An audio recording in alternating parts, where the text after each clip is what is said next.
Hoje nós falaremos sobre esta criança. É uma criança bonita. Dá um medo danado o verbo, né? Eu estava conversando com uma colega de profissão. Aí ela falou assim, como é que você trabalha verbos? Eu falei assim, eu trabalho semanticamente verbos. Ela falou assim, meu Deus, dá um medo de trabalhar com verbos. Mas dá medo mesmo, no início de nossa jornada como professor de língua portuguesa, o conteúdo que mais causa impacto é esse aqui, que mais gera uma certa angústia. E até você aprender a lidar com o processo de verbos demora um tiquinho. Como eu falei para vocês, vamos retomar aqui a nossa tabelinha de sempre, tá? Bruno, que tá conversando, vou falar com sua mãe, viu? Mandar recado. Vou fazer anotação no diário. Bom, vamos recapitular. Quantas são as classes gramaticais mais importantes? Gente, a pesca, ó. Dá uma olhadinha. Quantas são as classes gramaticais mais importantes? Quais são elas? Muito bem, olha como ficou bonito. O verbo e o substantivo. Por que o verbo é uma classe gramatical relevante? Porque ele traz para nós a informação. Informação nós chamamos de quê? Informação nós chamamos de predicado. Nós temos alguns tipos de informação. Nós temos aquela que nos dá uma ideia de ação, nos dá uma ideia de acontecimento, nos dá uma ideia de posse e nos dá uma ideia de fenômeno natural. Se por um acaso a informação nos transmitir essas referências, significa dizer que ela é uma informação verbal, ou seja, um predicado verbal. Caso a informação nos transmita uma ideia de estado, significa dizer que a minha informação vai ser chamada de nominal. E o nosso verbo, havendo somente o estado, o nosso verbo será classificado como verbo de ligação. É novidade isso aqui? É novidade, meninas? Meninas novas? Novidade? Não. Nova só você. De ontem, porque o resto, ela já foi minha aluna, então não é novidade. Então nós temos aqui o primeiro reconhecimento, quando nós vamos iniciar um estudo, uma análise de alguma estrutura gramatical, de alguma estrutura frasal, melhor dizendo, é identificar qual é o tipo de informação que está sendo passada. Quando você analisa qual é o tipo de informação que está sendo passada, você identifica vários elementos. Identifica o tipo de predicado, identifica o tipo de verbo. Caso seja um predicado verbal, consegue reconhecer os subtipos de predicado verbal, de verbos que participam no predicado verbal. Então você vai aí resolver metade dos problemas em língua portuguesa, tá?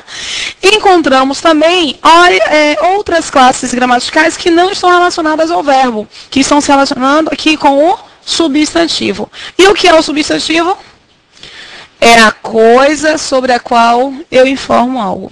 Substantivo também pode ser chamado de nome. E existem aqui algumas classes gramaticais que vão se relacionar com o nome, dando um tom diferente, modificando um pouquinho esse nome. Eu encontro, por exemplo, uma classe gramatical que identifico como artigo. O que é que o artigo faz? Ele determina ou generaliza. A prova da UNEB que Bononinha trouxe, que é ali uma prova inspirada no perfil da Consultec. Eu não sei nem se é Consultec ou se é a UNEB que fez essa prova. Eles chamam o artigo, assim como o CESP, de determinantes ou generalizadores. Você vai identificar uma interpretação de texto com base justamente nas referências morfológicas, tá? Encontramos o adjetivo. O que é o adjetivo mesmo, gente? Ele dá uma característica, mas tem que ser uma característica exata. Se não for exato, não posso chamar de adjetivo. Não tem de ser uma característica específica, justamente porque ele qualifica ou desqualifica o substantivo com o qual se relaciona. Veja só, a prova da Petrobras ontem foi uma prova, domingo foi uma prova interessante. Eles trouxeram para os candidatos um poema. E são poucas as provas para concurso em que você vê um poema. Quando as pessoas se deparam com um poema, ficam ali, ó, em desespero, de acordo com um aluno meu. Poema é aquilo que você lê e não entende nada. Não é assim. Bom dia, linda! Tá abusando, viu, Soraya? Não é nem seu turno, tá? Pra você tá abusando desse jeito. Eu gosto dela. A gente só fala certas coisas com quem gostamos. Bom, aí a prova da SES Gran Rio, que foi a prova, a organizadora de domingo, ofereceu para os candidatos o poema, pelo menos para o nível superior, e quando os candidatos começaram a sair, eu fui fazer a cobertura jornalística, né? Aí eu comecei a fazer a enquete, e aí como é que foi a prova, como é que estava a prova de português. Ah, muito difícil. Eram 2 textos, um poema que eu não entendi nada. Saiu, por coincidência, uma aluna daqui do curso. E eu perguntei, aí, Beta, como é que foi? Ela falou assim, menina, que poema desgraçado. Errei todas as questões de interpretação, tenho certeza absoluta disso. Tinha uma questão lá, Rose, o texto era mais ou menos assim. Ele falava sobre a diferença entre linguagem e gramática. Que a linguagem é mais interessante, ela é mais dinâmica, e pontos positivos para a linguagem. Para a gramática, ele dava ali pontos negativos. E ele perguntava, por isso que eu lembrei da questão, qual era a qualificação, qual era a característica que melhor se aplicava à linguagem de acordo com o texto. E aí eu falei assim, Roberta, garanto para você que nas alternativas, eu não tinha visto a prova, que nas alternativas que ele apresentou, havia 4 características negativas e uma característica positiva. O gabarito, Roberta, é a característica positiva. Aí a Roberta falou, tinham 4 características negativas. Tinha uma característica positiva. Eu marquei a negativa. Linda, veja bem, se ele apresenta alternativas para vocês, em que 4 estão no campo negativo e 1 está no campo positivo, você precisa identificar que é o único gabarito possível, aquele que se destoa das demais alternativas, é o positivo. Então você tem que marcar. É uma questão também de raciocínio lógico. E por que eu percebi isso lá na prova, mesmo sem ler o texto? Porque eu já tinha feito uma outra prova da SES Gran Rio com o mesmo esquema de interpretação. Os meninos não conseguiam fazer a questão de interpretação de texto. Eu falei assim, ó, gente, o que está sendo colocado anteriormente não é negativo?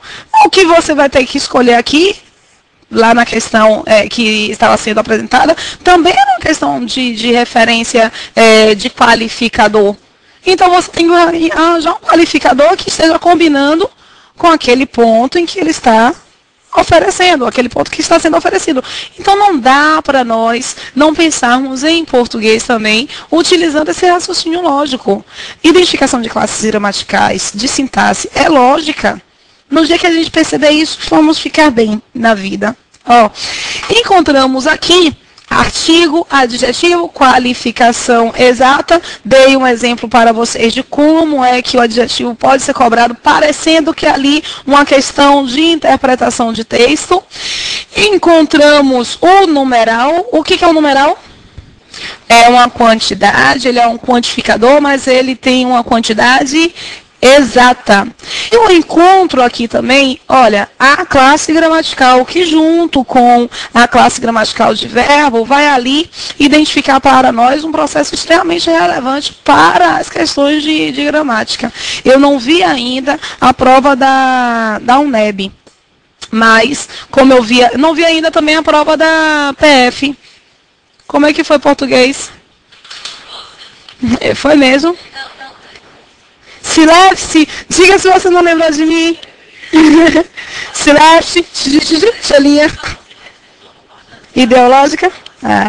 Eu tenho aqui pronome, possivelmente caíram algumas questões relacionadas a pronome. Lá na prova da SES Gran Rio, caiu uma questão relacionada ao pronome envolvendo o se, pronome passivador.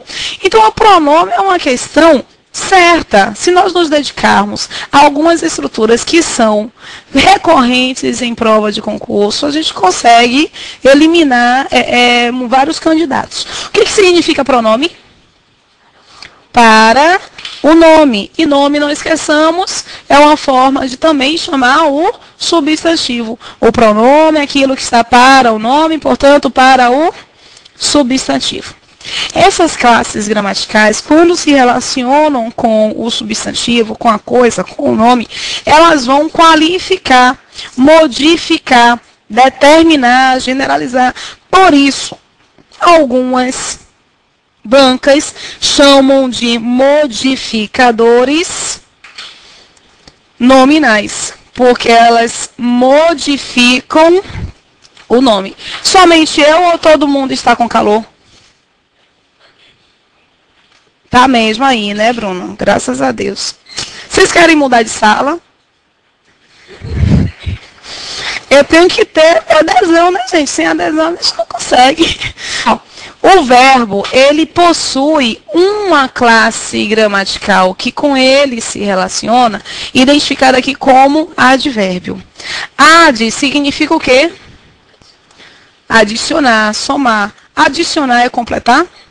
Não. E advérbio está aqui se referindo a informação. Gente, por causa disso, por causa dessa referência, é que o advérbio não se relacionará somente com o verbo. Ele se relacionará com qualquer estrutura que modifique a informação, que dê um agregar de valor à informação. Então, ele vai poder se relacionar com o adjetivo, com o verbo ou com outro advérbio. Belezinha? Belezinha? Pode ir? Pode ir, né? Nós vamos concentrar as nossas forças hoje justamente nessa classe gramatical que nós chamamos de verbo. Aquela classe gramatical que é a mais relevante de todas as classes. Nos deparamos aí com alguns critérios de análise verbal. Todo mundo já achou? Não trouxe o anterior não, né? Aí você poderia acompanhar. Vamos ficar hoje basicamente com esse. Talvez a gente chegue a esse. Mas bem talvez, tá? Talvez a gente fique só lá naqueles dois mesmo. Bom, por que verbo é relevante? Ele vai ter 3 critérios de análise, como qualquer palavra. Qualquer palavra, ela precisa ser analisada de acordo com o seu valor semântico, o seu valor sintático e o seu valor morfológico. Reparem, o que é semântica mesmo? Semântica é sentido. Esse significado apresentado para uma determinada palavra. Semanticamente, o verbo, ele exprime o que se passa. Ele representa um acontecimento no tempo. E nós precisamos situar esse tempo. Basicamente, nós temos 3 tempos, né? Eu tenho o passado, tenho o presente e tenho o futuro. Bom, lá na escola já começa errado, porque a professora esquece de ser delicada com o aluno e não expressa para ele claramente que passado vai ser chamado de pretérito. Vocês ficam até achando estranho isso, mas eu não sabia o que era pretérito. Descobri no cursinho. Então, com 18 anos. Por quê? Porque a professora não chegou para mim. Anderson, fique impactado. E eu falo isso para os meus alunos. E falei para um aluno muito especial, por sinal. Eu falei assim, Mário, olha, eu entendo você quando você diz que não consegue aprender verbo. Porque eu tinha muita dificuldade com verbo. Mário, vou te dizer uma coisa. Eu não sabia que pretérito era a mesma coisa que passado, até o cursinho com 18 anos. Ele falou assim, Rose, fique triste não. Eu também não sabia. E aí, Mário, descobriu quando? Aqui agora, com 45. Ele falava, e para quem não sabe, quando a ficha cai, se sente extremamente ofendido. Porque se você não sabe o que significa pretérito, você não entendeu o que é um pretérito perfeito, um pretérito imperfeito, um pretérito mais que perfeito, um futuro do pretérito. Fica ali, perdido. Então isso é muito... Eu acho que a indelicadeza é péssima de não explicitar isso para o menino. E por incrível que pareça, tem mais gente que não sabe do que vocês imaginam, viu? Eu encontro aqui esses 3 tempos e de repente, eis que para o pretérito você tem um monte de pretéritos. Um pretérito identificado como perfeito, imperfeito, mais que perfeito, não consegue analisar isso semanticamente falando. Notem o seguinte, vou colocar algumas construções aqui para vocês me falarem se elas expressam a mesma ideia, tá? Vou dar um tempinho para vocês anotarem. Caso vocês queiram anotar, pulem uma linha no mínimo, assim, entre uma construção e outra. Vamos lá? Eu tenho a mesma ideia aqui. Aí, a mesma ação eu tenho, né? Mas é a mesma informação? O que muda? Em qual sentido? Significa que ela não encontrou, né? Vejam que em todas as frases, elas têm uma referência de pretérito forte, não tem? Todas as frases, portanto, estão sendo apresentadas em um passado. Mas eu posso dizer que é o mesmo passado? Não. Então, o passado não é só um. Eu tenho condições de perceber que essa percepção que nós temos do passado, ela vai ser alterada a depender da nossa intenção de fala. Do fato, de como é que esse fato foi ou não realizado. Quando eu indico a garota encontrou a saída, como o Bruno apresenta, ela encontrou, é mais pontual, não é? Essa ideia é pontual? Vamos homenagear o Vitória no 0-0. Eu tenho, encontrou, que é uma ideia mais pontual. É uma ideia pontual e ela está no passado. É uma ideia pontual no passado que me dá uma referência de certeza ou de possibilidade? Certeza. Ó, semanticamente, é impossível chegar a essa referência do verbo? É impossível chegar? Semanticamente? Oi, gente, responde. Não, graças a Deus. Agora, a garota encontrava a saída. É uma ideia pontual ou uma ideia de referência repetitiva? Não dá uma ideia de repetição? Ela encontrava, parece que ela encontrava sempre, né? Então, eu tenho uma ideia de repetição, por isso que é impontual. É passado? Passado. É certeza? Não é certeza, não? Ela encontrou ou não encontrou? Sim. Então, eu tenho uma ideia aqui, ó, de certeza. A garota tinha encontrado a sua saída. Vocês duvidam de que ela tinha encontrado? Duvidam? Não, né? Então, eu tenho uma certeza. É passado, presente ou futuro? É aqui, passado. É uma referência pontual ou impontual? Pontual. Ok. Mas essa referência pontual de passado e certeza é igual a essa? Qual das duas é mais passado? A de baixo ou a de cima? Ela encontrou a saída, ela tinha encontrado a saída. É a de baixo ou a de cima? Então vamos aqui, só para desfazer os nós. Qual das duas que parece que é mais passado? Aí eu vou mudar só a pergunta. É a de baixo mesmo, mas eu vou mudar a pergunta para ver se quem acha que é a de cima muda de ideia. Qual das duas precisa de mais uma frase para que o interlocutor compreenda perfeitamente? A de baixo ou a de cima? No mínimo mais uma palavra. A de baixo ou a de cima? A de baixo. Quando alguém chega para você e diz, a garota tinha encontrado a saída. Quando? Não é? Ela tinha encontrado a saída quando você chegou. O que aconteceu primeiro? Ela encontrou a saída ou você chegou? Ela encontrou a saída. Então, tinha encontrado é uma ação no passado que é anterior à outra. Deu para entender direitinho? Por que nós não aprendemos esse tipo de referência? Porque a professora da terceira série, que foi quando a gente começou a fazer conjugação verbal número pessoa, a professora da terceira série não colocava o verbo no contexto. E verbo, gente, é processo de comunicação. O verbo é contexto. Verbo é você sentar e processar a referência comunicacional. Se você não se comunica e não entende o que é que está sendo passado, não vai valer nada o verbo, tá? Verbo sozinho não tem valor. Aí quando a gente lê essa frase, sozinha a gente percebe que o processo comunicacional não foi concretizado por inteiro. Você precisa de uma outra estrutura. E essa outra estrutura marca justamente essa frase posterior, tá? A garota encontraria a saída. Vocês duvidam de que ela encontraria? De que ela encontraria? Não, de que ela encontraria você não duvida.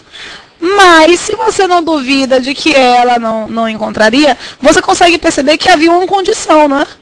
É uma certeza absoluta ou uma certeza condicionada? Então, a gente vai colocar aqui, que isso aqui é uma certeza condicionada.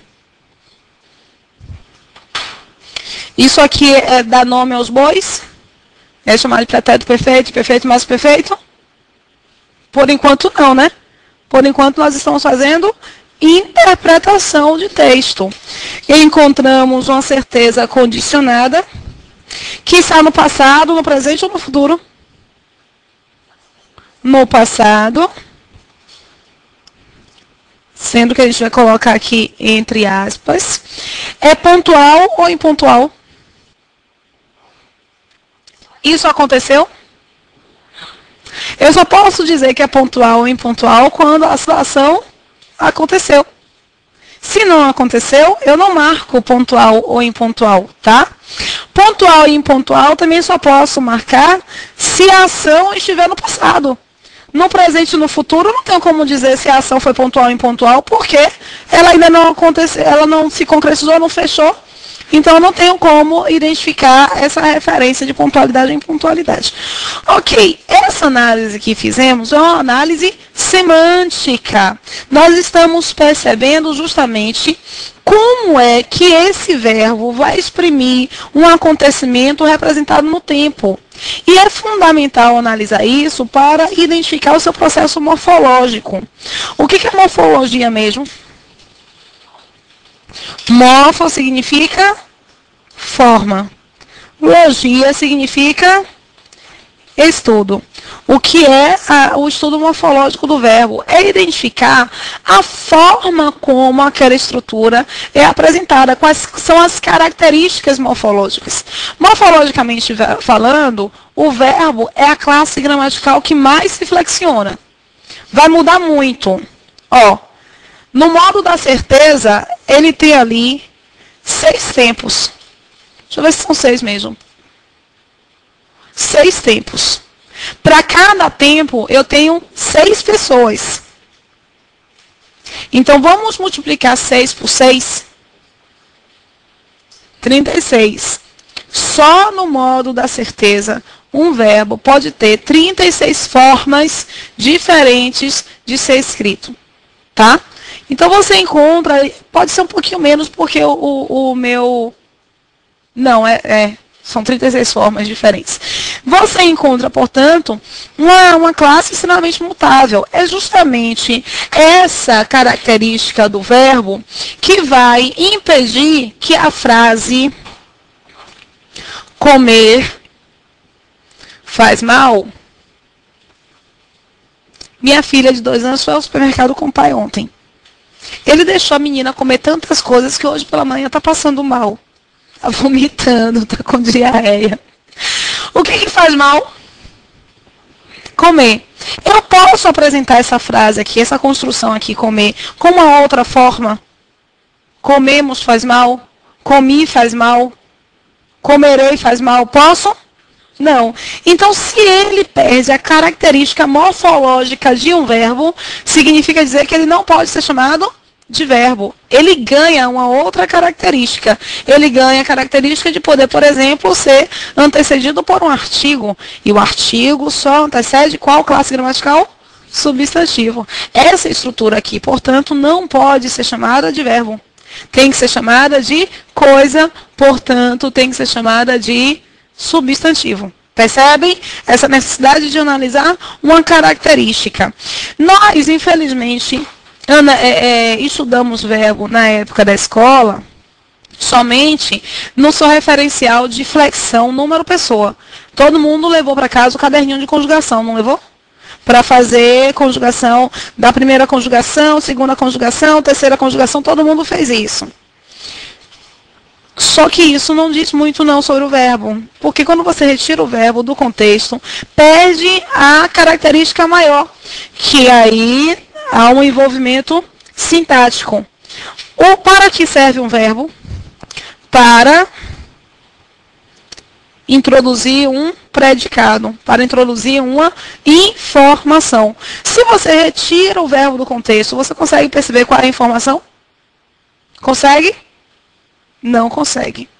Então é algo aí que a gente precisa analisar direitinho. Tirar essa referência, esse vício de só olhar o verbo no número pessoa e analisar de uma outra forma. Ele vai ser também flexionado em modo e tempo. É justamente esse princípio aqui que a gente analisa com mais cuidado. A flexão número pessoa, nós analisamos sobretudo lá em concordância verbal. Mas nesse primeiro momento de verbo, a atenção é justamente no modo tempo.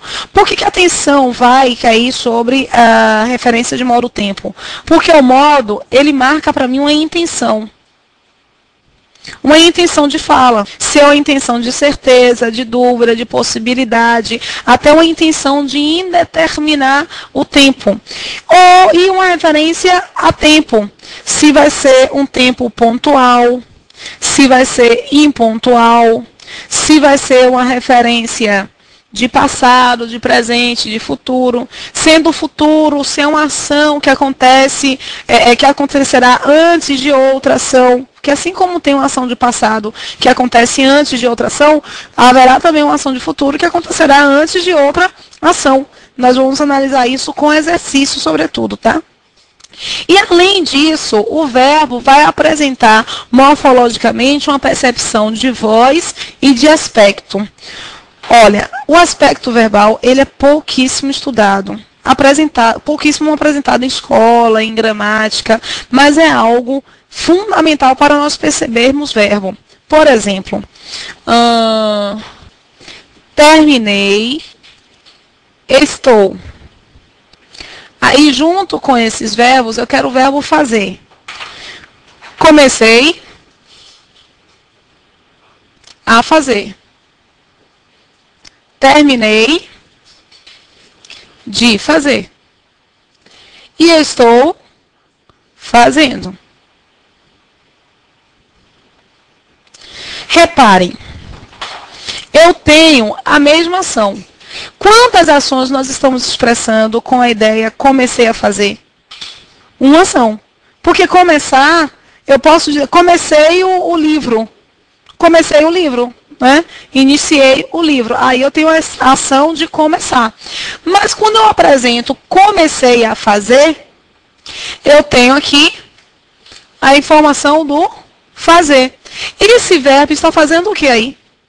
Informando ou auxiliando? Auxiliando. Então ele vai, como verbo, ele vai apenas auxiliar. O verbo que marca realmente a minha informação é esse. Então eu vou chamar aquele lá de verbo auxiliar e este aqui de verbo principal. Beleza? Beleza? Pode ir, não é? Aqui, no entanto, se eu retirar o comecei, eu perco uma expressão importante para o meu processo comunicacional, porque somente dizer eu faço, eu fiz, não muda o processo. Comecei a fazer, aqui eu tenho uma referência de início. Terminei de fazer, aqui eu tenho uma referência de final. É um verbo auxiliar E ele marca para mim, tanto no comecei quanto no terminei, um momento da ação, um momento exato da ação. Ali em cima, um momento de início, aqui um momento de final. Nos dois, eu tenho uma locução verbal. O que é locução? Mais de um verbo com quantas informações? Uma. O verbo auxiliar, no entanto, ele não pode ser descartado, porque ele vai introduzir para mim um valor diferente de período da ação. Todo mundo compreendeu direitinho? O estou fazendo, os portugueses, eu pedi para vocês completarem. Vocês completaram com fazendo. Os portugueses, eles indicam estou a fazer. Estou a fazer é a mesma coisa de estou fazendo. Só que o português do Brasil escolhe o gerúndio e o português de Portugal escolhe o infinitivo. Mas os dois marcam o mesmo período da ação. Que período é esse? O primeiro é um período inicial, o segundo é um período final e esse terceiro é durante, é o em curso. Vem cá, estou fazendo é diferente de dizer eu faço. Não é pra gente? Eu faço tortas. Eu faço porque eu estou fazendo sempre, mas eu estou fazendo tortas, vai me dar uma ideia de prolongamento daquela ação naquele momento em que eu estou apresentando a fala. Deu para entender direitinho? Deu para entender? A gente pode sacrificar o gerúndio. Vocês sabem que tem uma campanha contra gerúndio, né? Ah, não sabem não? As meninas do telemarketing. Vou estar, vai estar sendo enviado o documento. Tem uma revista de língua portuguesa, eu era assinante da revista, é uma revista ótima, uma vez por mês, e eles publicaram uma matéria sobre o gerundismo. Aí falaram assim, indicaram assim no texto, se uma pessoa utiliza uma locução verbal com dois verbos, você pode ter fé que talvez ela faça. Talvez. Com um verbo, a minha informação com o verbo, ela pressupõe mais certeza. Por exemplo, eu farei academia. Eu vou fazer academia, já é coisa do preguiçoso que está com fé de que começará a fazer. Mas mentira, você vai esperar sentadinho. Aí lá na revista havia indicação. Informação com um verbo, a pessoa está querendo fazer. Informação com locução com dois verbos. 3 verbos, 4 verbos, espere sentado que a pessoa não faz. Vai estar sendo enviado o documento. Ele vai enviar. Olha, qual é a informação que está sendo passada aí? Enviarei os documentos. Enviarei os documentos, você tem mais credibilidade, não tem? Dá mais credibilidade. Enviarei os documentos. Ó, a certeza é mais concreta. Vou enviar,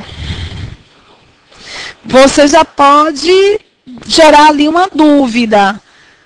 Vai ser enviado? Ok. Mas vai estar sendo enviado? Complicado.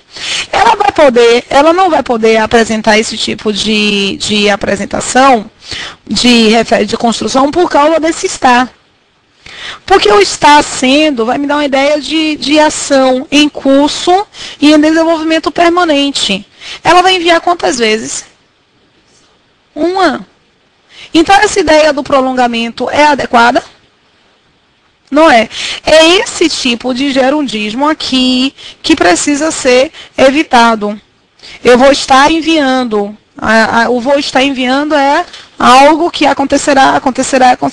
Não, você vai ter que enviar apenas uma vez. Então, é esse tipo de gerundismo que a gente recrimina, tá? Mas o estou fazendo, estou varrendo, estou assistindo televisão.